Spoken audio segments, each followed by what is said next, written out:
Quitting has nothing to do with willpower, and that changes everything. You've started strong before, only to watch yourself stop without knowing why, feeling like something hijacked your brain. By the end of this video, you'll know the exact psychological glitch causing it and have one concrete fix you can use today. Here's the part that'll shock you. Your brain is literally wired to make quitting feel like the right decision. Here's the painful pattern. You start something exciting, you feel momentum, then suddenly, nothing. You ghost the thing you loved. Worse, you tell yourself you're broken. But that shame loop isn't the cause of quitting. It's the symptom. Something deeper is happening underneath, and blaming your willpower is actually keeping you from seeing it. Every productivity guru tells you to build better habits or find your why. You've tried that. It worked for a week, maybe two. That's because discipline-based advice assumes your identity is already aligned with your goal.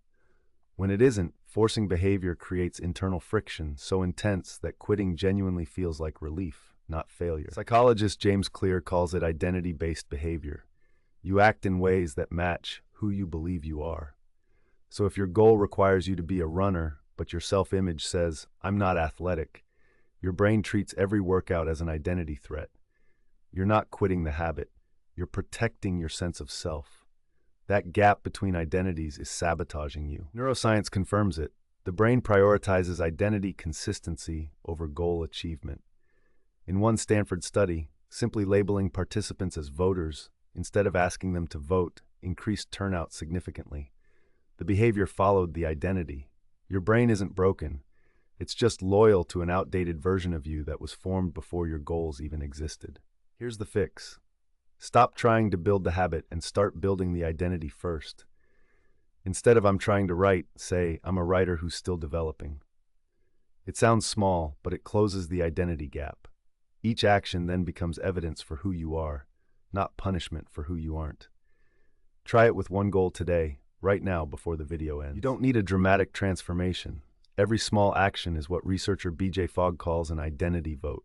Wrote for 5 minutes? You voted for being a writer. Went on a short walk? You voted for being someone who moves their body. Stack enough votes, and your brain updates its story about you automatically. Progress stops being pressure and starts being proof. The pattern you've been ashamed of wasn't laziness. It was your brain protecting an identity that no longer fits where you're headed. Now you know the truth. If this hit close to home, comment the one thing you quit that you wish you hadn't.